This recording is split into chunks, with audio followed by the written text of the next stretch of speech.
CMR jewellery Dasara Diwali ధమాకా offer flat 50% V on gold jewellery Andhra Telangana September 17 నుండి October 20 వరకు మాత్రమే. నాకు దాని నుంచి అడగాలని ఉంది. అదే నేను మీ ప్రెస్ మీట్ చూసినప్పటి నుంచి నేను అడగాలనుకుంటున్నాను. అరే మీరు ఇప్పుడు అడగలేకపోతున్నారండి శివ, ఎందుకు వణుకుతున్నారా తొణుకుతున్నారా అని అనుకుంటున్నా, అడగాలి మీరు. కమాన్ బ్రో, ఇప్పుడే స్టార్ట్ చేసాం, అప్పుడే నాకు ఫస్ట్ బాల్ నుంచి యార్కర్లు బౌన్సర్లు ఇష్టపడతాను శివ. నేను 6 కొడతాను రెడీగా ఉంటాను. అది ఇప్పుడు నేను ఫస్ట్ డిఫెన్స్ ఆడతాను అనుకుంటారేమో, అవుట్ అయిపోతారు. పిచ్ హిటర్ నేను, పిచ్చి ఉంటుంది హిట్టింగ్. మీరు ఈ ఇంటర్వ్యూస్ అంటే లైక్ బిగ్ బాస్ వెళ్ళక ముందు ఇంటర్వ్యూస్ ఇచ్చేటప్పుడు మీరు మిమ్మల్ని ఇది హుడీ ఇది తీసేశారు, అంటే ఫుల్ గుండు ఉన్నప్పుడు తీసేశారు. గాగుల్స్ పెట్టుకొని వచ్చేవాళ్ళు కాదు, అంత ఇది మెయింటైన్ చేసేవారు. ఇప్పుడు గాగుల్స్ అవన్నీ ఎందుకు, కళ్ళు కలకలు ఏమైనా ఉన్నాయా? మీకు ఇన్ఫెక్షన్ అంటుతుందేమో అని, లేకపోతే మీలో నా తేజస్ చూడలేనని చెప్పి కాదు. ఎందుకు బ్రో, బాగుందా? ఇప్పుడు చెప్తా, వాస్తవం చెప్తా. నేను వచ్చినప్పటి నుంచి యాక్చువల్గా నాకు కొన్ని కండిషన్, ఫిజికల్ కండిషన్, డాక్టర్ దగ్గరికి వెళ్ళే టైం లేక మీడియాకి గౌరవించి రెస్పెక్ట్ ఇచ్చి ఇంట్రెస్ట్ మీద ఇంట్రెస్ట్ ఇస్తాను, నిద్ర లేకపోయినా కళ్ళు బాగాలేదని చెప్పి పెట్టుకున్నాను. ఫస్ట్ రీజన్ స్టైల్ ఫ్యాక్టర్ తో లాగా కొట్టుకొచ్చేస్తున్నాను. అడిగారు కాబట్టి గాగుల్స్ అడిగిన పాయింట్ కాదు కానీ కింద వచ్చిన కామెంట్స్. అరే నేను కామెంట్స్ అడిగే చెప్పే ప్రతి బ్రదర్ నేను చెప్పేస్తాను. ఓకే, ఫస్ట్ నెక్స్ట్ మీరు అడిగింది ఏంటి? నాకు స్పెట్స్ ఇది నేను చెప్తున్నా. ఇది ఒక మేనరిజం లాగా మీరు చూస్తే అబ్జర్వ్ చేస్తే క్యారీ చేస్తూ ఉన్నారు కొన్ని రోజుల నుంచి. ప్లస్ ఈ మధ్య కాలంలో గుండ్ అంకుల్ బాడీ షేమింగ్ కాదంట కదా. ఇక నేను బాడీ షేమింగ్ కాదంటే నేను చాలా మాట్లాడగలను శివ, మీకు తెలుసో లేదో.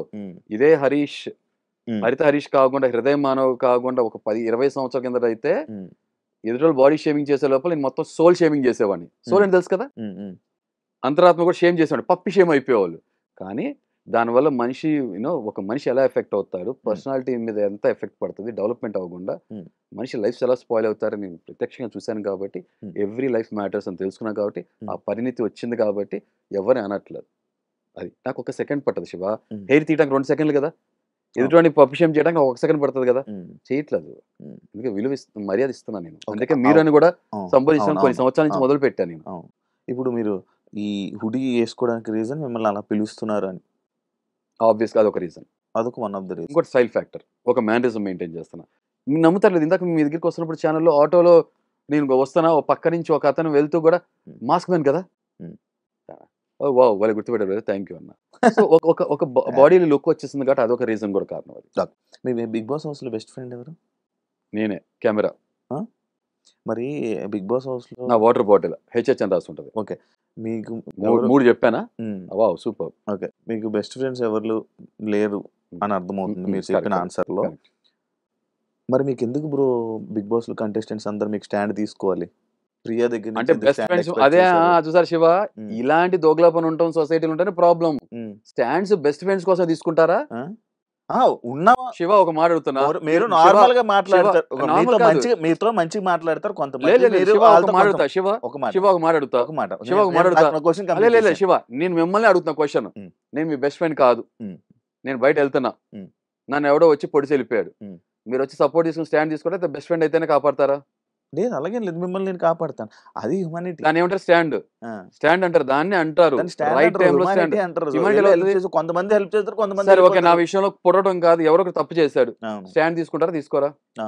తప్పుంటే తప్పని, అది పర్సనాలిటీ, మనిషి యొక్క పర్సనాలిటీ అక్కడే బయటపడుతుంది. నేనేం తెలుసు, అదే అంటున్నా, మీ పర్సనాలిటీ. నేను అదే చెప్తున్నా, మీరు మంచిగా ఉంటున్నారు, వాళ్ళని మన చెల్లి అయితేనే పక్కన ఎవరైనా కామెంట్ చేస్తే రెస్పాండ్ అవుతాను, మన చెల్లి కాకపోతే రెస్పాండ్ అవ్వను అని అంటాం సార్. అది వాళ్ళ పర్సనాలిటీ బయటపడతాను. నా విషయం ఏంటి సార్, నా చెల్లి అయినా అవ్వకపోయినా, నా ఫ్రెండ్ అయినా అవ్వకపోయినా, నా శత్రువు అయినా సరే నేను స్టాండ్ తీసుకోవాల్సినప్పుడు స్టాండ్ తీసుకుంటా. That's my character and my personality. అంటే మీలాగా అందరూ ఉండలేరు కదా, అందుకే కదా నేను డిఫరెంట్ అంటున్నాను. మరి మీలా ఉండమంటారు కొంతమందిని. ఎవరు? మీరే. ఒక చెప్తున్నా, రైట్ రాంగ్ పక్షం నిలబడాలి. నేను రైట్ ఏదైతే దాని పక్కన నిలబడమని నిల్చుంటారు, వాళ్ళు అలా నిల్చోరు. అందుకే అర్థమైపోయింది, తప్పని అందుకే చెప్తున్నాను కదా. ఎన్నో సంవత్సరాలు వాళ్ళ సెలబ్రిటీస్ అయ్యి వాళ్ళకి ఎంతో స్టార్డమ్ ఉండి వాళ్ళకి సపోర్ట్ చేస్తూ పిఆర్ల వల్ల వచ్చే ఓట్లు, అర్థమైందా, వాళ్ళ లుక్స్ వల్ల. నాకు ఏం పిఆర్ లేదు, ఎటువంటి కొలాబరేషన్ లేదు, ఎవరిని నోటు తెరిచి ఓట్ ఏమని కూడా అడగలేదు. అగ్ని పరీక్షలో ఫార్మాట్ లో ఒక్కసారి అది తప్పదు అనుకున్నప్పుడు అడిగాను తప్ప ఎవరిని అడగల. మా ఫాదర్ కూడా ఓటేయద్దని చెప్పాను. That is my character. But అయినా ఎందుకు ఓటేస్తున్నా తెలుసా, ఇదే క్యారెక్టర్ కాబట్టి నేను స్టాండ్ తీసుకునే విధానం, నేను పాయింట్స్ పెట్టే విధానం, నేను straight forward genuine. Pure heart, Yeah. PURE, Hmm. Poor heart కాదు. Hmm. అర్థం కాల? Hmm. So this is me. నేను చెప్తున్నా కదా, కనకర్రాలు గురకరాలు కుప్పటి దొరుకుతాయి. Hmm. Diamonds are very rare, precious. Hmm. So ఎక్కువ దొరకవు. So Hmm. I'm different from others. Okay. అంతే సింపుల్. మీరు అదే ఏదైతే ఈ పాయింట్ అన్నారో, నేను ఓటు వెయ్యండి అని అడగనని ఏదైతే అన్నారో, లైక్ ఇంట్లో వాళ్ళు కూడా చెప్పారా ఓటు అడగకండి జనాలని? ఇంట్లో వాళ్ళంటే అంటే మీ ఆ ఇంట్లో వాళ్ళు, క్వశ్చన్ అంటే క్వశ్చన్ చాలా కరెక్ట్గా ఉంటే ఎవరని మీ specific- వైఫ్ గారు కానీ ఇన్స్టాగ్రామ్ హ్యాండిల్ చేసే వాళ్ళకి కానీ ఓటు వేయండి అని ఎవరిని జనాలను అడగకండి అని చెప్పారు? నేను ఇంట్లోంచి వెళ్ళే వరకు Hmm. నేను ఎవరిని ఓటేమని అడగల, Hmm. ఓటేమని అడగద్దని కూడా చెప్పా. ఇంట్లోంచి వెళ్ళే వరకు. మరి హౌస్ తర్వాత బయట అది చెప్తున్నా కదే, Hmm. నేను ఇంట్లోకి వెళ్ళిపోయిన తర్వాత బయట ఏం జరిగినా నాకు తెలియదు. మరి అది మరి ఓట్ ఫర్ మీ అని పెట్టారు మీ ఇన్స్టా? ఎవరు ఏ డేట్ లో పెట్టే ఉంది ఒకసారి చెక్ చేయండి. ప్రతిసారి ఉన్నాయి. అదే శివ, నేను మెయిన్ హౌస్ లోకి వెళ్ళక ముందు నా ఆధ్వర్యంలో ఉన్నంతసేపు వరకు నేను ఎవరిని ఓటు అడగలేదు. ఈ విషయం వచ్చింది కదా, ఒక విషయం చెప్తా శివ, మోస్ట్ పర్సనల్ విషయం, చాలా మంది తెలియదు. లగేజ్ హ్యాండ్ ఓవర్ చేయమని అన్నారు, మాకు డేట్ ఇచ్చారు ఫస్ట్ నా. ఆ టైంకి నేను వెళ్ళిపోయా. మనకి నిమజ్జనం హడావుడి కూడా నడుస్తున్నాయి కదా ఆ టైంలో, వినాయక చవితి. వెళ్తున్నా కారులో నేను, ఆ టైంలో వర్షాల టైం కూడా. వెళ్తున్న టైంలో నాకు మా చుట్టాలైన ఒక ఆయన కాల్ చేశారు. కాల్ చేసి, నాన్న హృదయ మానవ్ హరిత హరీష్ కాకుండా కొంచెం ఇంటి పేరు వాడచ్చు కదా. ఓకే, చుట్టాలు అవుతారు. నేను చిన్నప్పటి నుంచి నాకు అసలు ఇంటి పేరు ఏం లేదు, నా క్యారెక్టర్కి నా ఒంటి పేరు తల్లిదండ్రులు పెట్టిన పేరు అంతే. తర్వాత నా లైఫ్ పార్ట్ వచ్చినాక హరిత హరీష్ గారు. అవునా, నేను మనిషిని ఇండియన్ని రెండే నమ్ముతా బలంగా, ఇంకేం నమ్మను నేను స్ట్రాంగ్గా.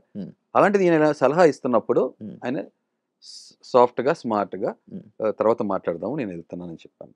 తర్వాత వెళ్ళిన తర్వాత అక్కడ హ్యాండ్ ఓవర్ చేస్తున్నప్పుడు మా ఫాదర్ కాల్ చేస్తే, మా ఫాదర్ నాకు ఇదే ఉచిత సలహా ఇస్తున్నప్పుడు మా ఫాదర్ రిటర్న్ వచ్చేప్పుడు కార్లో ఏమన్నది, సార్ 43 సంవత్సరాల నా లైఫ్, ఊహ వచ్చినప్పుడు నుంచి ఎలా బతుకుతున్నా, నువ్వు నన్ను నాకుగా చూసి ఓటు ఎవరన్నా వేస్తానంటే వేయమను. నీకు కొడుకుగా అభిమానం ఉండి నేను ఎవరో తెలిస్తే నీకు ఓటేస్తే ఓటు వేయి, లేదని నువ్వు కూడా ఓటేయద్దు డాడీ, దయచేసి ఇలాంటి పిచ్చి పిచ్చి సలహాలు ఇవ్వద్దు, ఫోన్ పెట్టేసా. ఇది మా ఫాదర్ జూన్లో ట్రీట్మెంట్ చేయించుకున్న మా ఫాదర్ని 2 నెలలు తిరిగేలోపు ఇలా మాట్లాడారు. That is me. ఓకే, అంత నిబద్ధతో ఉంటా. మరి ఓటు వేయమని అడిగిన తర్వాత కూడా మీకు ఓటు వేయకపోవడం కారణం ఏంటి? నేను నచ్చలేదేమో, అర్థం కాలేదేమో జనానికి. మరి ఆ రోజు అగ్ని పరీక్షలో నచ్చినప్పుడు ఈ రోజు ఎందుకు నచ్చలేదు? ఏది అగ్ని పరీక్షలో మీరు నచ్చే కదా ఓటేసి పంపించారు, ఈ రోజు ఎందుకు నచ్చలేదు? అదే మెగాస్టార్ చిరంజీవి అంటే ఇష్టపడ్డా. నేను అదే చెప్తున్నా బ్రదర్, మెగాస్టార్ చిరంజీవి అన్ని మూవీస్ అన్ని అంతే కలెక్షన్స్ రావు కదా. అవునా, కొన్నిసార్లు కొన్ని నచ్చితే కొన్ని నచ్చకపోవచ్చు. సో ఈసారి అంటే హౌస్ లో ఉన్నప్పుడు కొన్ని నచ్చకపోవచ్చు, అదే చెప్పలా రాంగ్ ఇంటర్ప్రిటేషన్. ఇప్పుడు సినిమా అనేది నిజ జీవితానికి అర్థం పట్టేలాంటిది సినిమా. ఇప్పుడు సినిమా యాక్టింగ్ చేస్తారు, యాక్టర్స్ ఉంటారు. అంటే మీరు అగ్ని పరీక్షలు చేసింది యాక్టింగ్? అగ్ని పరీక్షలు ఏముంది, ఇక్కడే ఉంది. బిగ్ బాస్ లో అగ్ని పరీక్షలు అదే అగ్ని పరీక్ష ఎలా ఉంటది, మన 16 hours 14 hours ఉంటాం మనం, ఇంటికి వెళ్ళిపోతాం, వస్తాం మరుసటి రోజు. అగ్ని పరీక్ష కంటిన్యూస్ గా టాస్క్ నడుస్తాయి. ఇక్కడ టాస్క్ తో పాటు మనకు ఒక పర్సనాలిటీ కూడా కనపడుతుంది. 24/7 ఉంటాం మన ఇంట్లో. అవునా, సో మన ఇష్టం ఉన్నా లేకపోయినా మనం తప్పదు, మన ఫ్యామిలీతో మాట్లాడడం. అవునా కదా, అంటే రిఫ్రెష్ అవటానికి ఉండదు. సో కంటిన్యూస్ గా ఇష్టం ఉన్నా లేకపోయినా వాళ్ళతో మాట్లాడాలి, బాండింగ్ ఫార్మ్ చేసుకోవాలి, ఏదో జరుగుతుంటే at the same time task నడుస్తుంటాయి. అంటే మీ పర్సనాలిటీ జనాలకు నచ్చలేదు అంటారు? మీకు అదే చెప్తున్నా, ఇంకా కంప్లీట్ అవ్వలేదు. ఓకేనా, ఇంటర్ప్రిట్ చేసి నా మాటలు నా నోట్లోంచి రాని మాటలు మీ నోట్తో చెప్తున్నారంటే అంటే మీరు అలాంటి ఎక్స్పీరియన్స్ చేసి ఉండొచ్చు, బట్ నేను చెప్తున్నాను కదా. సో ఇక్కడ ఏమైందంటే మీరు అబ్జర్వ్ చేస్తే ఫస్ట్ వీక్ లోనే వీకెండ్ లో చాలా రాంగ్ నెరేటివ్ సెట్ అయ్యింది. నేను అనని పదాలు నేను అన్నానని, ఓకే నన్ను అన్న పదాలు అసలు మాటలే కాదని, తర్వాత ఒక యాక్షన్ కి రియాక్షన్ కూడా వక్రీకరించి నేను అది కాందని హీనంగా చూస్తారని 4 రకాల ముద్దలు పడినాయి. అగ్ని పరీక్షలో ఎవరు ఎఫెక్ట్ అయినంత ఎఫెక్ట్ అయిన కంటెస్టెంట్ ఎవరన్నా ఉంటే నేనే. కాయలున్న చెట్టుకి రాళ్ళు దెబ్బలు అంటారు కదా, వైఫ్ బీటర్ అని పోటీ అయింది. అప్పుడు లాస్ట్ టైం మీకు అది కూడా క్లారిఫికేషన్ ఇచ్చా. నేను వైఫ్ బీటర్ అయితే మా వైఫ్ వచ్చే మాట్లాడారు నేను ప్రెస్ దాంట్లో ఫస్ట్ పాయింట్. దాన్ని నేను బాస్టర్డ్ అనిపించుకున్నా. ఈ క్యారెక్టర్ గురించి మాట్లాడే ఈ పబ్లిక్ ఎవరైతే ఉన్నారో బాస్టర్డ్ అంటే మా మదర్ ఏం చేశారు, ఎవరి గురించి మాట్లాడుకోవాలి మనం, ఇలాంటి వాళ్ళ గురించి మనం మాట్లాడుకోవాల్సింది. నేను ఎవరికి ఇంటర్వ్యూ అన్నానంటే మీడియా మిత్రులు కొంతమంది, లేదు సార్ మీరు ఎక్కువ ఎఫెక్ట్ అయిన కంటెస్టెంట్స్, మీరు మీ వాయిస్ వినిపించాలి, మీ ఛానల్లో కూడా మాట్లాడలేదు, మీరు ఎక్కడ, మీకు ఆ ధైర్యం ఏంటి అన్నప్పుడు ఓకే, ఎందుకంటే నాకు పర్సనల్ లైఫ్ ఎఫెక్ట్ అవుతుంది కానీ అప్పుడే మాట్లాడా. మీకు కూడా అప్పుడే ఇంటర్వ్యూ ఇవ్వడం జరిగింది. అవునా కాదు, ఆ ఇంటర్వ్యూలో ఎక్కడన్నా మీరు నాకు ఓటేమని అడగడం చూసారా? మీరు కావాలి తీసుకుని చూడండి. నేను డిజర్వింగ్ అనుకుంటే రైట్ అనుకుంటే ఓటేమని చెప్తా తప్ప నేను ఎవరిని అడగను అని చెప్పాను కదా, అదే మాట కట్టుబడి ఉన్నాను కదా, అది అయిపోయింది. దాని తర్వాత ఈసారి 4 ముద్దలు పడ్డాయి బ్రదర్. మన చట్టాలు చెప్తా ఏంటి తెలుసా, 100 మంది దోషులు తప్పించుకున్న పర్లా ఒక నిర్దోషి శిక్ష పడకూడదని, కానీ ఈసారి నిర్దోషికి 4 శిక్షలు ఒకే రోజు పడ్డాయి. అయినా స్టిల్ శిక్ష ఏంటి, ఏది రెడ్ ఫ్లవర్ రెడ్ ఫ్లేవర్ అని నేను ఎవరిని అనలేదు. ఒకళ్ళు మాట్లాడుకో మీ తర్వాత మీకు తెలుసో లేదో ఒకసారి ఇది కూడా రెడ్ ఫ్లేవర్ ఏ సిచ్యువేషన్ లో అన్నారు ఒకసారి అని చెప్పండి. అదే చెప్తాను కదా. మీకు కన్స్ట్రక్ట్ గా 2 విషయాలు క్లబ్ ఒకదాని నేను ఒకటి ముడిపడి ఉంటాయి. నేను చూసాను. మీరు ఏం ప్రియా చూసారో ఇంకా క్లియర్ గా లేదు, ప్రియా ఇలా ఇస్తుంది రెడ్ ఫ్లేవర్ ఇస్తానని ఈ మూక అంటది. అప్పుడు మీరు ఏమన్నారు? నార్మల్ గా ఏమన్నారు? రెడ్ ఫ్లవర్ ఇద్దాం అనుకుంటున్నారు, ఇస్తానంటున్నారు అది అన్నాను తప్ప నేను ఇమాన్యుల్ ని రెడ్ ఫ్లవర్ అనలా. రెడ్ ఫ్లేవర్ ఆయన కరెక్టే ఇది అని అన్నారు. సరే ఓ పని చేద్దామా శివ, ఓ పని చేద్దామా, ఉమ్. నేను అది విత్ డాక్యుమెంటరీ ప్రూఫ్ ఇస్తాను. మీరు నేను కరెక్ట్ అయితే జస్ట్ నా 10,000 రూపాయలు ఇవ్వండి. మీరు కరెక్ట్ అయితే 1,00,000 రూపాయలు ఇస్తా. నా దగ్గర 10,000 బ్రదర్ నేను 1,00,000 రూపాయలు ఇస్తా అంటున్నా, మీరు 10,000 ఇమ్మంటున్నా. నా దగ్గర లేవు. బ్రదర్ గట్ కాస్తే దమ్ముంటే గట్స్ ఉంటే వెన్నుపోస్తుంటే దమ్ముంటే తినేది ఉప్పు కారం అయితే ఈ ఛాలెంజ్ రెడీ అవ్వాలి. Are you ready for that? ఎందుకంటే అక్కడ జరిగినప్పుడు అది నాకు నేను ఎవరిని కూడా అన్న మనిషిని మీకు అర్థమైంది పర్సనాలిటీ నా నోటముట ఈ మాట వచ్చిందా అని చెప్పి నేను సర్ప్రైజ్ అయ్యి ఐ క్విట్ అన్నా. అప్పుడు మొత్తం కాంటెక్స్ట్ తెలియదు, కానీ బయటకు వచ్చిన తర్వాత బ్రదర్ బయటకు వచ్చిన తర్వాత ఆ ఫుటేజ్ ని నేను సేకరించి నాకు సంబంధించిన వాళ్ళు స్లో మోషన్ లో వినిపించారు. క్లియర్ గా నాకు అర్థమైంది కదా. చెప్పండి. యాక్చువల్లీ మీరు బట్ట కాల్చి మొహం మీద వేసేసి వెళ్ళిపోతా అంటే మీరు స్టాండ్ ఉండాలి శివ. బ్రో నేను అదే స్టాండ్ లో ఇంకా మీరు ఇదే అన్నారు ఇందాక స్టార్టింగ్ నేను అతను ఇది అన్నప్పుడు మన వాళ్ళు శివ ఇంకా అలాంటి ఫేస్ చేయలేదు అనుకో. బ్రో వినండి, అర్థం కాదు ముందు దాని గురించి మాట్లాడుకోవాలి కదా. అదే ఆ ఛాలెంజ్ మీకు ఓకేనా? గురించి మాట్లాడుతున్నాను. మీరు ఇప్పుడు దీని గురించి మీరు విన్నారు ప్రియా ఇలా జరిగిందని అన్నారు కదా, దానికి ఓకేనా? ఒక్క నిమిషం, అది కంప్లీట్ అయిపోతే ఒక్క నిమిషం ఉండదు. నేను ఛాలెంజ్ కి రెడీ ఎందుకంటే నా దగ్గర 10,000 లేవు కాబట్టి. Okay clarity. అదేం బ్రదర్ అంత శాలరీ తీసుకుంటున్నారు, ఒక బిగ్ బాస్ ఎక్స్ కంటెస్టెంట్ ఈ దాంట్లో ఉన్నారు, యూనో యాంకర్ శివ అంటే మంచి రెప్యుటేషన్ ఉంది. 10,000 రూపాయలు ఎంత మీకు జుజీబీ చెప్పులు కొనుక్కున్నంత అవ్వదు, మీ డ్రెస్ అంత అవ్వదు. స్మార్ట్ వాచ్ చేసుకున్నారు శివ. చిన్న పాయింట్ ఏం శివ శివ వెనకడిగేటమ్మా, అరే మాట తప్పరు మడం తెప్పరు అనుకున్నా శివ భయపడ్డారు ఏంటి పాపం. భయం అంటే సరే ఓకే, ఇది కాదు, ఇది రూల్ అవుట్ అయిపోయిందా? ఇది రూల్ అవుట్ అయిపోయిందా? నెక్స్ట్ పాయింట్ వెళ్దామా? నేను పాయింట్ చెప్పండి. ఇప్పుడు మీరు అన్నారు రెడ్ రోజ్, రెడ్ రోజ్ కాదు రెడ్ ఫ్లేవర్. మీరు ఇందాక ఒక మాట అంటున్నప్పుడు స్టార్టింగ్ మీరు ఒకటి అన్నారు, మన వాళ్ళు తెలుగు చదువుకోక ఇంగ్లీష్ మీడియం చదువుకొని ఏది పడితే అది మాట్లాడుతున్నారు. అతను అంటే అది సింగులరా ఏదో వర్డ్ అని మీరు అన్నారు కదా, ఏకవచనం అని అన్నారు కదా. మరి రెడ్ ఫ్లవర్ అని ఇంగ్లీష్ లో ఎందుకు అన్నారు బ్రో? గులాబీ ఫ్లవర్ అని చెప్పి రోజు పువ్వు అనొచ్చు కదా. వినండి, ఎందుకు రెడ్ ఫ్లవర్ అన్నారు? వేరే వాళ్ళు చదువుకున్నారు. అదే చెప్తున్నా, వేరే వాళ్ళు మాట్లాడిన ప్రస్తావన సంభాషణ ఏదైతే ఉందో యాజ్ ఇట్ ఈస్ గా నేను క్యారీ ఫార్వర్డ్ చేసి ఒక కొరియర్ బాయ్ లాగా డెలివరీ చేసి రెడ్ ఫ్లవర్ అందా అక్కడ ఎవరు మాట్లాడారో తెలీదు. నేను అదే చెప్తున్నా కదా, అంత ఫుటేజ్ దొరకలా. అక్కడ మాట్లాడుకున్నారు, అక్కడ ఏం జరిగిందో విషయం మొత్తం చెప్తాను మీకు. తెలియదు కదా. ఇప్పుడు కాయిన్ రెండో సైడ్ మొత్తం వినండి. మధ్యాహ్నం ఒక స్కిట్ రన్ అవుతుంది, మేము ఆ ప్లాన్ చేసుకోవాలి సరదాగా. వీళ్ళందరూ స్కిట్ అన్న లైఫ్ లో ఎప్పుడు స్కిట్స్ నేను రోజు యాక్ట్ చేయలేదు. ఏది శ్రీజ నా కూతురు, నేను తండ్రి, మన ఎవరైతే మనీష్ ఉన్నారో మనీష్ మ్యారేజ్ బ్రోకర్, పెళ్లి కొడుకు ఫ్రెండ్ అని చెప్పి పవన్, తర్వాత ప్రియాని ఏమో పెళ్లి కొడుకు తల్లి, ఇలా ఫారెన్ నుంచి వచ్చినట్టు అనుకుని ఒక చక్కగా ఒక స్కిట్ ప్లే అప్పటికప్పుడు ఇంప్రూవైజ్ చేసుకుని ఏదో జరుగుతుంది. ఇక శ్రీజ గొంతు ఎలా ఉంటుందో తెలుసు కదా, ఆ టోన్. ఇక దాంట్లో నేను మాటగారిని కాబట్టి ఇంప్రూవైజ్ చేసుకుని ఒక స్కిట్ లాగా చేస్తాను. అప్పుడు మేము ఓనర్స్ గా ఉన్నాం. టెనెంట్స్ గా బయట ఉన్న వాళ్ళు ఎవరైతే ఉన్నారో చిన్నగా అయినా కొంటి చేష్టలు చేస్తూ రీతు లోపలికి తొంగి లోపలికి చేయటం. ఈ లోపల ఇమాన్యుల్ తర్వాత కొంతమంది ఆ కెమెరా పక్కన ఉన్న గ్లాస్ నుంచి చూసి మాట్లాడటం ఇవన్నీ జరుగుతుంది. చాలా హడావుడి కంగారు ఉంది. ఆ టైంలో ఇమాన్యుల్ ఏం మాట్లాడారో నాకు రిజిస్టర్ అవ్వలో నాకు తెలియదు. ఓకే, అయిపోయింది. తర్వాత ఫుడ్ పెట్టుకున్నారు అందరూ. నేను తినే ఫుడ్ కూడా తినకుండా నేను వదిలేసేసి సాక్రిఫైస్ చేసి వాళ్ళ కోసం ఆ పీసెస్ వదిలేసాను. తర్వాత బిగ్ బాస్ అనౌన్స్ చేసి ఎవరు ఫుడ్ అక్కడ వదిలేసేసి ఎవరి హౌసెస్ లాగా వెళ్ళిపోమన్నారు. అప్పుడు ఆటోమేటిక్ నచ్చక అర్థమైందా, అది కోపం వచ్చేసింది. ఎందుకంటే ఫుడ్ విషయంలో చాలా ఎమోషనల్ పర్సన్ ఫీల్ చేసే అది మీకు మొత్తం అర్థం అవ్వాలి కదా. కాంటెక్స్ట్ అసలు ఏం జరుగుతుందో మీకు అర్థమైపోవాలి కదా. సో ఆ టైంలో ఫుడ్ నోటిగా లాక్కున్నారనే ఉద్దేశంతో నేను స్టాండ్ తీసుకున్నాను. కొంచెం ఎమోషనల్ అయ్యాను, అది అయిపోయింది కదా. దాని తర్వాత ఎమోషనల్ అయ్యా. దాని తర్వాత నేను ఛాలెంజ్ కూడా చేశాను. దాని తర్వాత కొంత టైం ఇచ్చారు బిగ్ బాస్. దాని తర్వాత ఎవరికాలు ఫుడ్ అరేంజ్ చేశారు. ఫస్ట్ టైం ఫుడ్ బేస్ చేసిన ఫార్మాట్ నాకు తెలియదు కదా, ఇలా నడుస్తుందని. మాకు లావిష్ లగ్జరీ ఫుడ్ పెట్టారు, వాళ్ళకేమో పాపం నార్మల్ ఫుడ్ ఇది పెట్టారు కదా. నేను వాళ్ళ వైపు ఫేస్ చేసి కూర్చున్నాను. ఫస్ట్ ఆ ఫుటేజ్ దొరికితే కూడా చూడండి. అది చూస్తూ నాకు ఇష్టం లేక ఫోన్లో ఏదో ఫుడ్ తింటున్నారు అని ఒక సాటిస్ఫాక్షన్ తో నేను ఇటు సైడ్ వచ్చి కూర్చున్నా. మరి ఈ డైరెక్షన్ కూర్చున్నప్పుడు వాళ్ళు ఇలా కూర్చుని ఉన్నారు. ఓకే, ఇలా ఉంది పొజిషన్.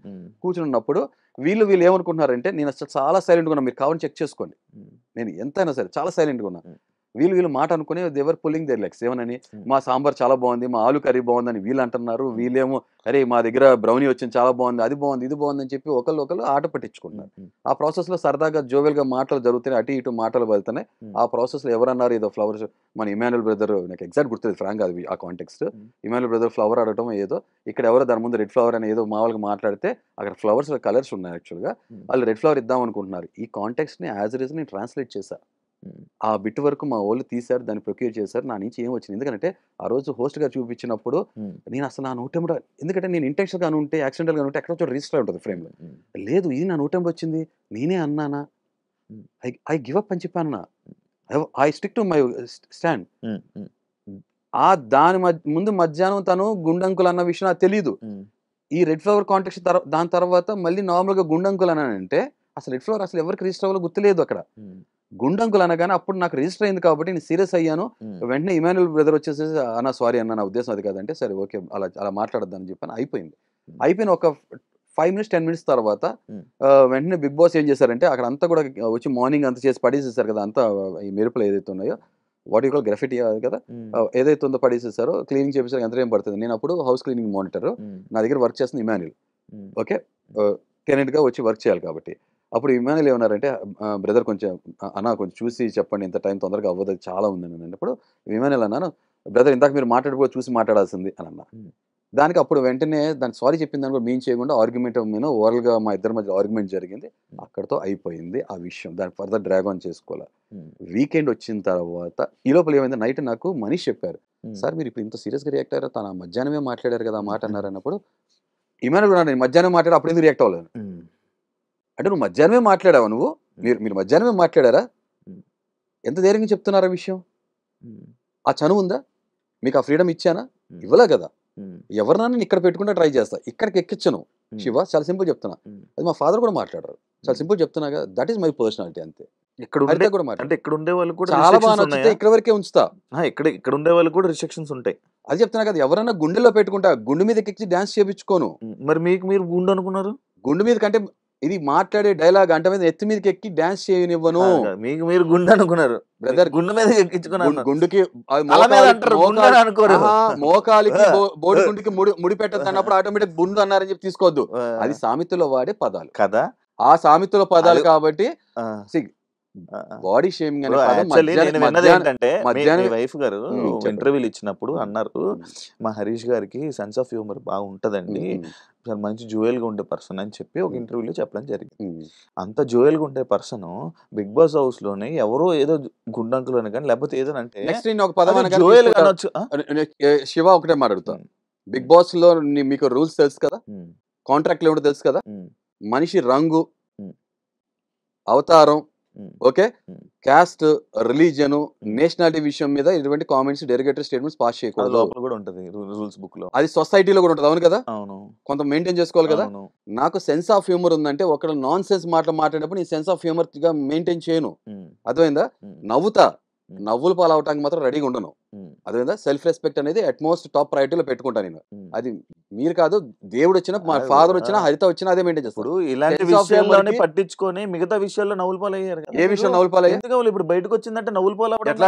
ఎట్లా నవ్వులు పాలవుతారు? నవ్వులు పాలవకపోతే మీకు అంటే బిగ్ బాస్ హౌస్ లోకి ఎంటర్ అవ్వ ముందు మరి కాదు చెప్తున్నా, జనం చెప్తున్నారు, అన్నా మీరు లాస్ట్ లో లేరు, అన్నా మీరు లాస్ట్ లో లేరు, లాస్ట్ లో శ్రీజాను దమ్ముంటే మాట్లాడిన మాటలకి సమాధానం కూడా వినే కెపాసిటీ ఉండాలి. శివ ఇంటరప్ట్ చేస్తే మొదలు పెడితే మీకన్నా నేను బాగా ఇంటరప్ట్ చేయగలను, అర్థం కాలా? If you make noise, if you shout I will roar, అర్థం కాలా? ఈ డైలాగ్ కాదు, వాస్తవం చెప్తాను, ఈ డైలాగ్ నా నుంచి వచ్చిన డైలాగే. ఇంకో భాష చెప్తా, నాకన్నా లోయెస్ట్ లో దివ్యాను శ్రీజ ఉన్నారని చెప్పి అన్నారు. ఏ రీజన్ కి ఫార్మాట్ లో ఎందుకు పంపించేశారో, బయటకు వచ్చేస్తే నవ్వులు పాలు అయిపోయాము, బయటకు వచ్చేస్తే జీవితం అయిపోయిందని ఉండదు. నేను అర్థం అయ్యానో లేకపోతే అపార్థం చేసుకున్నారో జనం, లేకపోతే షో ఫార్మాట్ వల్ల అరే నిజంగా మనిషి షోకి కాంట్రిబ్యూట్ చేయట్లేదు, లేకపోతే ఎమోషనల్ గా సైకలాజికల్ గా పాపం ఫ్యామిలీ మిస్ అవుతున్నారు, లేకపోతే ఆయనకి ఫిజికల్ ఛాలెంజెస్ ఉన్నాయి కాబట్టి నెక్స్ట్ వచ్చే ఫిజికల్ టాస్క్లు ఉన్నాయి కాబట్టి ఇంకా ఎఫెక్ట్ అవుతారనే ఉద్దేశంతో, ఏదో ఉద్దేశంతో ఎవరు పంపించారో లేకపోతే జనం పంపించారో మనకు తెలియదు, ఎవరికి తెలియదు కదా శివ, అవునా? మీ మనసాక్షి తెలుసు కదా, ఇప్పుడు మీరు చెప్పలేకపోవచ్చు ఆన్ కెమెరాలో ఏం జరిగిందో తెలియదు. సో బయటకు వచ్చేస్తే జీవితం అయిపోయినట్టు కాదు, అవునా? ఇంకా ఏదో రాసి పెట్టి ఉంది. ఇంటికి వచ్చినంత మాత్రం జీవితం అయిపోయింది. మరి నవ్వుల పాలు ఎలా అయిపోతాను శివ? నేను అలాగే అమ్మలే.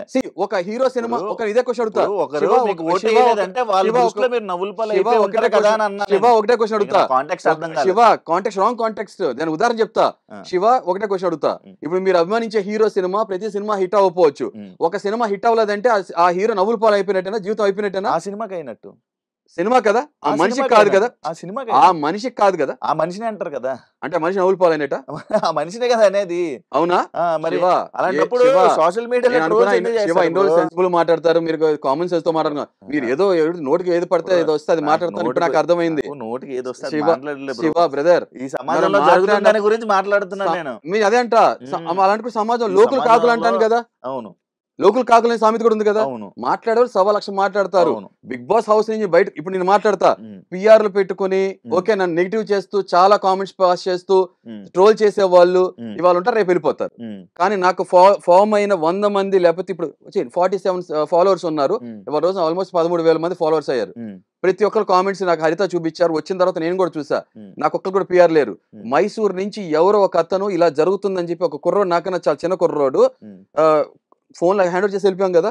అక్క అన్నయ్య విషయంలో చాలా తప్పు జరుగుతుంది, మీరు ఎందుకు యాక్టివ్ గా లేరు, పోస్టులు పెట్టట్లేదని తనంతటా ఆర్గానిక్ గా నేను చేస్తా అంటే హరిత చాలా బాధల్లో ఉండి కూడా వద్దని చెప్పి నమ్మకపోయినా సరే ఒక అవకాశం ఇద్దామనంటే తన ఆర్గానిక్ గా పెట్టిన పోస్టులు మా ఛానల్లో మీరు చూసేవి. హరిత పెట్టింది కాదు, వాళ్ళు చేసింది. ఇలా జెన్యూన్ గా వచ్చిన 100 మందో 1000 మందో 12,000 మందో నన్ను ఇష్టపడి చేశారు. చాలు శివ. ఫేక్ గా నటించేసి నన్ను చాలా మంది పిఆర్ అప్రోచ్ అయ్యారు. ఎవరిని ఓటు అడగల. చాలా నికార్సైన నిజాయితీ మనిషిలా ఉన్నాను. నాకు 12,000 మంది వచ్చినా 1,200 మంది వచ్చినా 12 మంది వచ్చినా కూడా చాలు. I'm very happy. ఆ హౌస్ నుంచి బయటకు వచ్చేసా శివ. నేను గర్వంగా ఏం చెప్పుకుంటా తెలుసా, ఆ హౌస్ నుంచి బయటకు వచ్చా, మా హౌస్ లోకి వెళ్ళాను, నన్ను అభిమానించే వాళ్ళ ఇళ్లలోకి వెళ్ళా, వాళ్ళ గుండెలోకి వెళ్ళాను. చాలా I'm very happy. Trophy trophy గెలవటం పరమావధి కాదు శివ, అర్థం కాలా? సో నవ్వుల పాలు అవలా. నవ్వుల పాలు అవ్వకుండా నన్ను అపార్థం చేసుకున్న వాళ్ళు నవ్వారేమో. నవ్వుల పాలు అయ్యేలా చేశారు. ఎవరు చేశారు? వేరే పిఆర్లు. ఎవరు చేశారు? వేరే పిఆర్లు. ఎవరు? అది తెలియకుండా నేను ఎలిగేషన్ వేయలేను కదా. ఒపీనియన్ క్రియేట్ చేసుకోండి, జడ్జిమెంట్ నేను చెప్పలేను కదా. అది జనం చెప్పేది, నన్ను అభిమానించే వాళ్ళు చెప్పేది, ఇలా అన్న ఇలా జరిగింది, అన్న ఇలా జరిగింది అని చెప్పి చెప్పటం నా వెనుక. ఎందుకంటే నేను నిన్న మొన్నగా వచ్చేసింది, అది జస్ట్ జరిగింది, అది అంతే సింపుల్. నవ్వుల పాలు ఎవరు శివ? నవ్వుల పాలు ఎవరవుతారు తెలుసా? తప్పు చేసిన వాళ్ళు నవ్వుల పాలు అవుతారు. అదే ఇంట్లోంచి బయటకు వచ్చేస్తే ఫెయిల్యూర్ కాదు లైఫ్ లో. సింపుల్.